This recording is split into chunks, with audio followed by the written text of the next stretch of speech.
అంతరిక్షమునందు మసలడి అసంఖ్యాకములైన గ్రహములు విశ్వమందున సర్వప్రాణుల రక్షణము గావించుచున్నవి. గ్రహములందున భూమి సహితము గ్రహముగా బాసిల్లుచున్నది. సర్వభూత ప్రాణికోటికి భూమి ఆశ్రయమొసగుచున్నది. పృథ్వీపై గల జీవరాశుల జన్మ కంటెన మహోన్నతమగు జన్మమే నరజన్మయనుచును మహాపురుషులు నుడివినారలు. నరుని జన్మము యొక్క విలువలు మరిచిపోయిన మానవునిలో అహంకారము, స్వార్థభావన, దానవత్వము, మూఢతిమిరము పెరిగిపోయిన నేడు చూడుము. సృష్టి అందున జీవకోటులు ఎట్టి రీతిగా ఉద్భవించిన నటన్న విషయము జీవ పరిణామక్రమంబున జరుగుచున్నదటంచు తెలిపిరి శాస్త్రవేత్తలు. మొట్టమొదటిగా ప్రాణికోటులు జలచరాలుగా భూచరాలుగా ఉద్భవించిన పిదప మానవ జన్మమేర్పడే విశ్వమందున.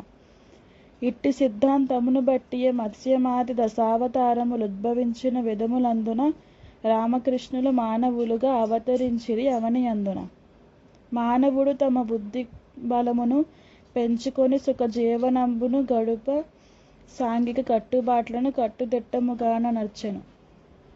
విశ్వమందున వివిధ ప్రాంతములందుగల ఆచార రీతుల ననుసరించడి వారు తమ తమ మతములను సృష్టించుకొనిరి. శక్తియుక్తులు జూపి రాజులు దండబలముతో కండబలముతో మతముపై శాసించి దానిని తమకు అనువుగా మలచుకొనిరి. మతము పేరుతో మహారాజులు దండయాత్రలు జరిపి ఇతరుల మతముపై తమ ఆధిపత్యము నెరుపుకొన యత్నించసాగిరి. పుణ్యభూమిగా కర్మభూమిగా పేరుగాంచిన భారతంబున పరమతస్థులు వచ్చి తమ తమ మతములందున చేరమనుచు బోధ చేయగా మొదలుపెట్టిరి.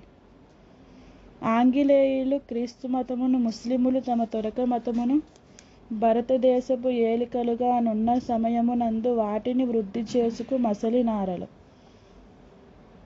కాలగమనము సాగుచున్నది. ఈ శతాబ్దపు చివరి భాగమునందు మారణ హోమకాండలు, ఉగ్రవాదుల ధ్వంసచరణము మతము పేరిట సాగుచున్నవి. రాజకీయులు స్వార్థభుక్కులు మతము పేరిట మారణాగ్ని జ్వాలనను రగిలింపజేయుచు స్వీయ లాభము పొందుచుండిరి. విశ్వమందలి మతములన్నీయు శాంతి సుఖములు కోరునట్టివే, కానీ వాటికి కొత్త రంగులు పులుముచుందురు మత ప్రవక్తలు. విశ్వముఖ పరివారమనుచుడు తలచి విశ్వములోని జనముల శాంతి సుఖములు కోరునట్టిది అల సనాతన ధర్మమొక్కటే. శ్రేయ మార్గము చూపు మతములే ప్రేయమును చూపించుచున్నవి. భేదములు సృష్టించి మానవ జీవశైలిని మార్చుచున్నవి. ఆంగిలేయులు పాలనములో భారతదేశములోని మతముల మధ్య భేదము సృజన చేయుచు అస్థిరత్వము బాధకొలిపిరి. కట్టుబొట్టులు మారిపోయేను, మనదు సంస్కృతి మట్టి కలిసెను. ఆధునికముగు నాగరికత అంటుజాడ్యము ఓలె మనలను పట్టుకొని పీడించదొడిగను. ఆంగిలేయుల పాలనంబున భారతీయుల ధార్మికంబుగా మారిపోవగా వేద విహితములైన కర్మలు చేయువారులు తరగజొచ్చిరి. భారతదేశపు పూర్వవైభవ సంపదల పరిరక్షణంబును చేయు దీక్షా బద్ధకంకణ దారులెవ్వరు లేకపోయిరి. అట్టి దుస్థితి గాంచి అమరులు అష్టదిక్కులు నేలవారును. పృథ్వీ మొదలకు వారలందరూ విష్ణు సన్నిధి కేకి తమ తమ బాధలను మొరపెట్టుకొనిరి. పుణ్యప్రదముగు భారతంబున ధర్మదేవత తోడుగా మీరప్పగించిన విధులు ఏమరు పాటు లేకనే చేయుచుంటిమి. ఇంతకాలము మేము ఇచ్చట హాయిగా తిరుగాడుచుంటిమి, కాని ఇప్పుడు నాస్తికత్వం మమ్ము హేళన చేయుచున్నది. నేడు ధర్మము కన్న సౌఖ్యము మిన్నగా భావించుచుండిరి. అంత మాత్రమే కాదు, న్యాయము కన్నధనమే మిన్నయని భావించు వారల సంఖ్య పెరిగెను. ప్రేమ కంటే అసూయ గొప్పది, త్యాగభావన కన్నభోగము అనుభవించుట మిన్న అయినది. దైవ చింతన కంటే భౌతిక సంపదలే సుఖ శాంతిప్రదమని తలచువారుల సంఖ్య పెరిగెను. ఈ విధంబగు దుష్ట సంస్కృతి నాదిలోనే దృంచుకొన్నచో భావికాలము సర్వ విధముల బాధలొందడి మాట తథ్యము. నాడు కృష్ణుడు కురుక్షేత్రము జరిపి శాంతిని కూర్చిపెట్టిన రీతి ధర్మస్థాపనార్థము మరల భువిపై అవతరింపుమా మటంచు విష్ణువు పాదములపై శిరములుంచి నమస్కరించి అమరులందరూ కలిసి చేసిన ఎట్టి ప్రార్థన విన్న విష్ణువు శాంతవచనము తోడ వారికి ధైర్యమొసగుచు నిటుల పలికెను. ద్వాపరాంతము వరకు మీరలు సర్వసుఖములు అనుభవించిరి. దేవకీ వసుదేవసుతునిగా నాదు లీలలు మీరుగాంచిరి. కాని నా అవతార ఘట్టము పరిసమాప్తం బైన పిమ్మట ఆదిశక్తియ కల్కిమూర్తిని పొడమిపైనను సృజన చేశాను. కల్కి కారణ జన్ముడై తన ధర్మములు నెరవేర్చుచుండగా వాటి నాభగ వలె నటించును మీరు కోరుట ధర్మ విషయము. కల్కి నెదురుట కష్టసాధ్యము. తాను చేయగదలుచు కార్యము చేసి విడిచిన కాని అతడు ఎట్టి శక్తికి లొంగబోవడు. కలి ప్రభావము వలన భారత దేశమందున కొత్త మార్పులు జరిగి జనముల హృదయమందున వింత ధోరణి కానుపించను. కలి ప్రభావము నుండి తొలగిడి మార్గమును చూపించడుచును మరల అమరులు విష్ణుదేవుని పాదపద్మములంటి వేడిరి. వారి కోరిక విన్న విష్ణువు దేవతలకిటి బోధ చేసెను. భరతఖండము స్వర్ణఖండము సస్యశ్యామల సుఫలి భరితము. అట్టి దేశము నందు జనములు వేద విహితములైన కర్మల నియమ నిష్టలను ఆచరించుచు దైవభక్తిని కలిగి ఉండిరి. పంచభూతములందు కల్మషమించుకేనియు గోచరించదు. అట్టి కల్మషరహితముగు ఈ పాంచభౌతిక దేహదారులు రోగ భయములు లేకయుండిరి. భూగ్రహంబున పుట్టి పుణ్యము చేసుకొని ఎడివారు మాత్రమే పుణ్యభూమిగా పేరుగాంచిన భరతఖండము నందు జననము నంది సుఖములు అనుభవింతురు. విశ్వమందున ఇతర ప్రాంతములందు ఇంతకు పూర్వమే కలి తనదు మాయా ప్రభావంబుల జాలమందున పట్టియుంచెను. భావికాలము నంది ఈ కలి భారతదేశము నందు కాలిడి అతి భయానక దుర్గుణంబులు మానవునిలో ప్రోధి చేయును. ప్రాకృతికమగు వైపరీత్యములెన్నియో నిట సంభవించును. స్వీయ లాభము తప్ప మనిషికి వేరే లక్ష్యము ఉండబోవదు. ధనపిశాచము తాండవించును. కామవాంఛలు మునిగి తేలుచు వరసవావులు మరచి జనములు దుష్టవర్తన బాగులగుదురు. కర్మకాండల విడచిపుత్తురు వేద నిందకు సిద్ధపడుదురు. మత గ్రంథములందు నమ్మిక లేక కొందరు మసల జొత్తురు. కష్టపడి పని చేయువారల ఫలితము తామనుభవించక సిద్ధపడియడి భోగజీవులు దుష్టభావన పెరిగిపోవును. మతము పేరున కులము పేరున జగడములు సృష్టించి జాతిని శక్తిహీనము చేయువారల ఆటలను కట్టించవలయును. ధనిక వర్గము పేదవర్గము మధ్య వైరము సృష్టి చేసడి వర్గ పోరాటముల స్రష్టలు వాడవాడల వెలియుచుందురు. కలి ప్రభావము మీద పడగా నీతి నియమములన్ని గాలికి వదిలి వేతురు. ఇష్టమొచ్చిన రీతి స్వేచ్ఛగా మసలు కొందరు. అన్ని మతముల వారు దేవుని భక్తి శ్రద్ధల పూజ చేతురు. కాని దైవము చెప్పు సూక్తులను ఆచరించక వ్యవహరింతురు. మనసు నిలకడలేని ప్రార్థన యాంత్రికముగా చేయు వారికి మానసికమగు శాంతి దొరకదు. ఫలితమేమియో కానుపెంచదు. దైవ వాసన లేని కార్యము భక్తి శూన్యంభైన భజనము గంధ విరహితమైన కుసుమము నిష్ప్రయోజన దాయకములగు. దైవ మందిరమందు దేవుని విగ్రహాలను దొంగలించడి పాపకర్ములు దైవ దూషణ చేయు వారలు ప్రబలుచుందురు. కలి ప్రభావము నుండి మానవ జాతి రక్షణ చేయబూనుట కష్టసాధ్యం బైన విషయము గానెరుండు అమరులారా. మానవుడు తన మనసునందున పుట్టు ఊహలు వేరు బయటికి చెప్పు మాటలు వేరుగా కనిపించుచుండును కలియుగంబున. ముఖ నిసర్గతమైన సూక్తులు చేతలందున కానుపించవు. మాట నిలకడలేని చేతులు మానవునికే కీడు చేయును. కలి ప్రభావము నుండి పూర్తిగా మానవులు రక్షించజాలము. కాని జనముల మనములందున ధర్మ బీజము నాటి ధార్మిక తత్వబోధన చేసి కలియుగ దోషముల నరికట్టవచ్చును. నేను స్థితికి కారకుడైన వాడను. మానవుడు తన సృజన శక్తిని పెంచుకొనియనుగాన నాపై కార్యభారము పెరిగిపోయెను. కాన మీరలు శివుని వద్దకు వెడలి విషయము విన్నవింపుడు. మీరు విన్నపం ఆలకించిన శివుడు మీపై దయను చూపును. విష్ణు సలహా విన్న అమరులు శివుని చెంతకు నేగి భువిపై కలిప్రభావము నుండి రక్షణ చేయ అవతారమును దాల్చుడ టంచువారలు కోరినారలు. సురులు కోరిన కోర్కె మేరకు శివుడు తన పూర్ణాంశతోడను అవని తలమున అవతరించగా మదిని భావన చేసుకొనియను. అమరులారా, నేను భువిపై సద్గురు ప్రభు రూపమున అవతారమూర్తిగా వచ్చి దత్తాత్రేయ మహిమలు చూపి ప్రజలను న్యాయవంతులుగా నొనర్చరా. కానీ ఇది కలికాల మగుటచే జనులు భౌతికమైన కోర్కెలు కోరుచుందురుగాన నేన శరీరధారిగా నున్న తరుణమునందు మహిమలు చూపుచుందును. పాంచభౌతికమైన దేహము విడిచిపుచ్చిన పెదప నా అవతార మహిమము వెల్లడింతును అటంచు వారికి శివుడు చెప్పెను. శివుని మాటలను ఆలకించిన అమరుల భూదేవి తోడెను మరలి తమ తమ విధులు చేయుచు శివుని అవతారంబు కొరకు ఎదురు తెన్నులు చూడసాగిరి. అచిత కైలాసంబునందున తనకు జన్మము నిచ్చు జననీ జనకులెవరోయని మనంబున తలచుకొనగా దొడగె భర్గుడు. మొదటి అధ్యాయం సంపూర్ణం. ఓం సమర్థ సద్గురు సాయినాథ్ మహారాజ్ కి జై. సాయి జననము. అలనిజాముల రాష్ట్రమందున పత్రినామము తోడనొప్పెడి. గ్రామ పరిసర ప్రాంతమంతయు ప్రకృతి శోభ వెలార్చుచున్నది.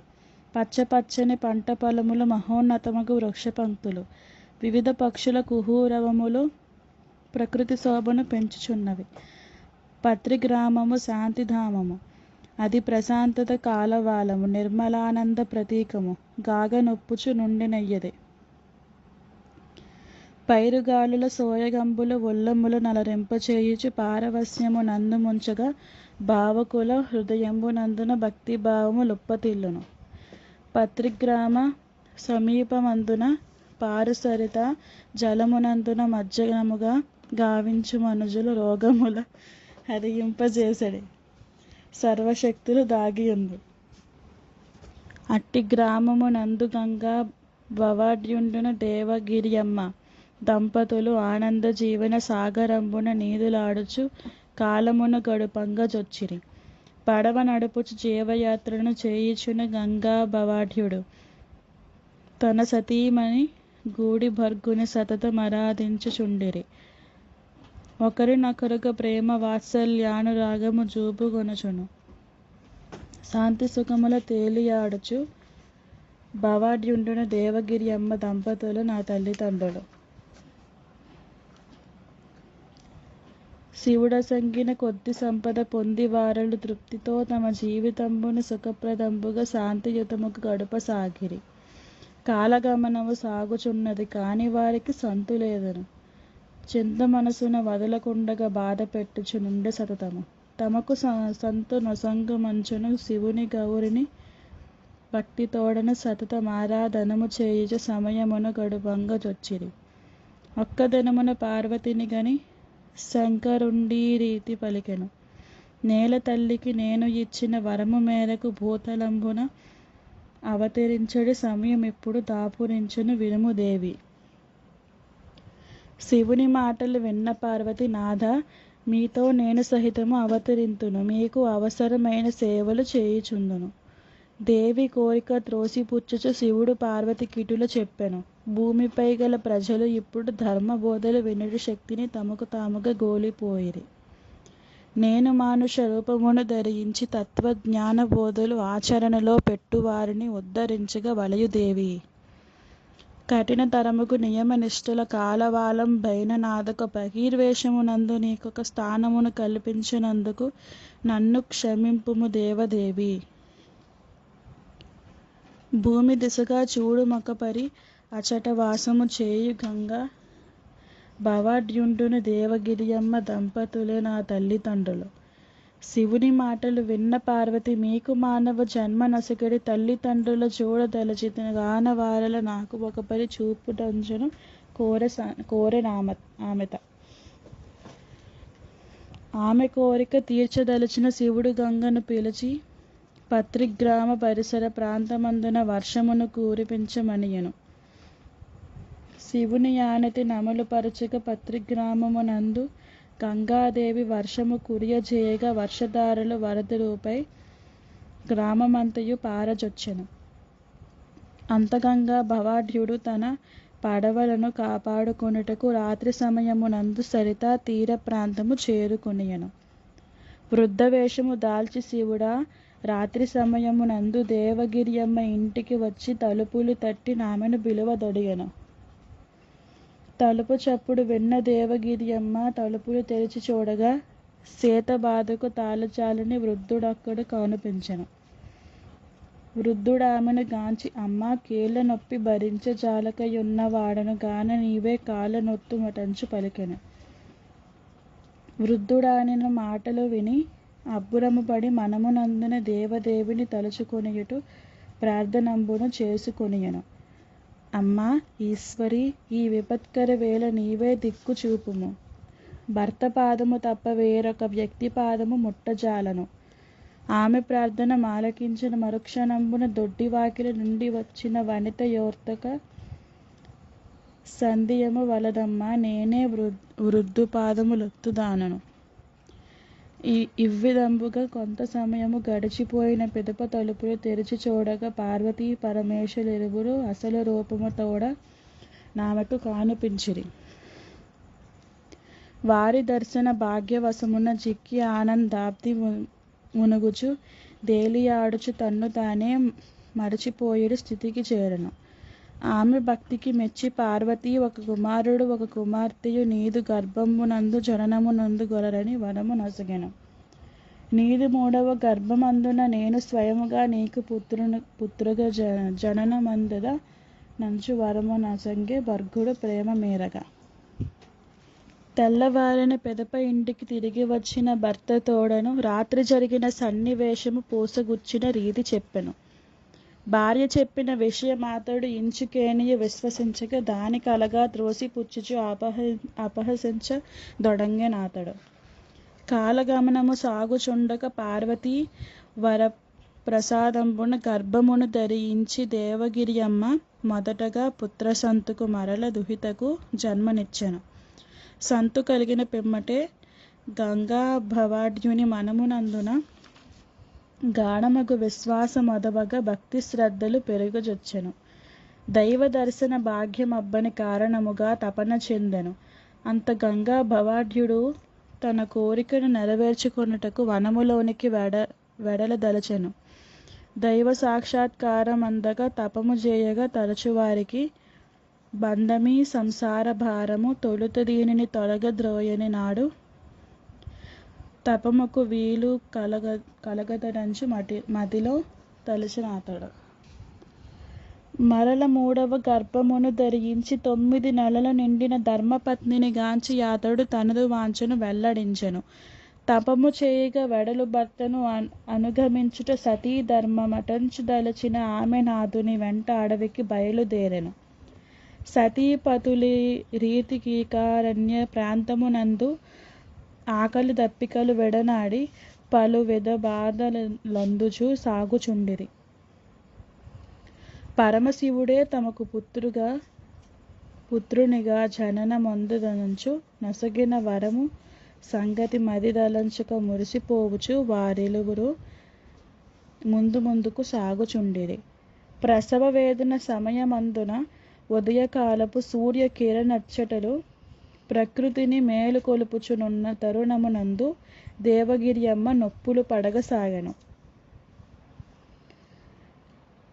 నిర్జనారణ్యంబునందున ప్రసవ వేదన చెందువేళను పార్వతీ సతి ఆమె చెంతను నిలచి ధైర్యము చెప్పుచున్నది. మానవులలోనున్న ఈర్ష్య ద్వేష భావము తుడిచివేయగా మతాచారము పేర జరిగడి మారణంబులు రూపుమాపగా ప్రేమ భావము పెంపుచేయుచు శాంతి సుఖముల గూర్చుటకు నై శివుడు మానవ వనిత గర్భము నుండి జననమునందు సమయమునందు అమరులు సంతసముతో పూల వర్షము కురియజేసిరి. 18 నూర్లు దాటిన 35వ వత్సరంబున అలసితంబురు మాసమందున 28 దివసమందున శివుడు సాయిగా జననమందెను. శిశువుగా జన్మించు శివునికి ప్రకృతి సర్వము చేతులను జోడించి వందనమాచరించుచు స్వాగతాంజలి నొసగుచుండెను. మహాపురుషులు మహాయోగులు మహానందము తోడ తమ తమ స్థావరంబుల నుండి భర్గుని జనన దృశ్యము దివ్య దృష్టిని బరపి శిశువును గాంచుచుండిరి. భారతదేశపు శాంతి పర్వమునందు శివుడొక వెలుగు రేఖగా కానుపించుచు సర్వ దిశలను కాంతివంతము చేయుచుండెను. నాటి బాలుడే నేటి సాయిగా రూపుదాల్చి పిలిచినంతనే పలుకువానిగా ధర్మ మార్గము చూపువానిగా సద్గురు ప్రభు సాయినాథుగా అవతరించెను. శిశువు శివుడేయని నెరింగియు ఆదిశంకరు దర్శనార్థము తపము చేయుటకు తప్ప వేరగు మార్గమేదియూ లేదని తలచి గంగా భవాఢ్యుడు తన పట్టుదల విడనాడకుండగా ముందుకు పోవదొడిగెను. ఒక్క వంకను సతీధర్మము, వేరొక వంక మాతృధర్మము. దేనికదియే శ్రేష్ఠ ధర్మము కాన దేనిని విడువవలయునో తెలియనేరక బాధనొందెను. సతీధర్మముననుసరించక దలచి పచ్చని లేత ఆకుల శయ్యపై పసికందు నుంచెను. మాతృహృదయము నుండి పొరలెడు శోకమును దిగమింగుకొని దుఃఖాశ్రు ధారలతోడ శిశువుకు మజ్జనము గావించి నొసెను. కన్న బిడ్డను కఠిన కానన సీమలందున విడచి వారలు చెట్లు చేమలు మొండ్ల పొదలను దాటుకొనుచును వెడలుచుండిరి. నిర్జనంబకు అడవినందున హరుడు బాలుని రూపధారిగా అవతరించుటనన్న విషయము ఎవ్వరే విధి తెలుసుకుందురు. శివుని ఆనతి పొందెనేమో అనడి చందము రోషనాయను పేరు కలిగిన ఫకీరక్కుడు భార్య తోడను కలిసి అటవీ మార్గమున పడి వెడలుచుండగా శిశువు రోదన చెవుల బడియెను. సంతులేదని మంతగుందడి వారికచ్చట శిశువు కనబడ వాని నల్లా ప్రసాదంబుగా తలచి శిశువుని వెంట నెడుకొని గృహోన్ముఖుడై వెడలి నారలు. కాలమహిమము కడు విచిత్రము. 4 ఏడుల వయసులోనే వాని పెంచడి ఫకీర్ పానము గాలియందున కలిసిపోయెను. పెంచుకొనియడి ఫకీరు పెండ్లము 4 ఏడుల వయసు బాలుని పుత్రప్రేమతో పెంచుకొనుచుచు కాలమును గడుపంగజొచ్చెను. నాడు హిందూ ముస్లిముల మత కలహములు కొనసాగుచుండగా పిన్న వయసున నున్న బాలుడు అటు మసీదుకు వెడలి అల్లా శివుని రూపమటంచు పలుకును. ఇదే రీతిగా హిందువుల దేవాలయంబున రాముడే అల్లా ఎటంచును పలుకుచుండగా గాంచి హిందూ ముస్లిములు తమ దౌష్ట్యమును చూపించి బాలుని పలు విధంబుల బాధ పెట్టిరి. వారి బాధ భరించజాలక ఫకీర్ పెండ్లము బాలకుని గొనిసీలు గ్రామమనందు వాసము చేయు వెంకుసయనుడి సాధువు చెంత బాలుని విడువదలచెను. 2వ అధ్యాయం సంపూర్ణం.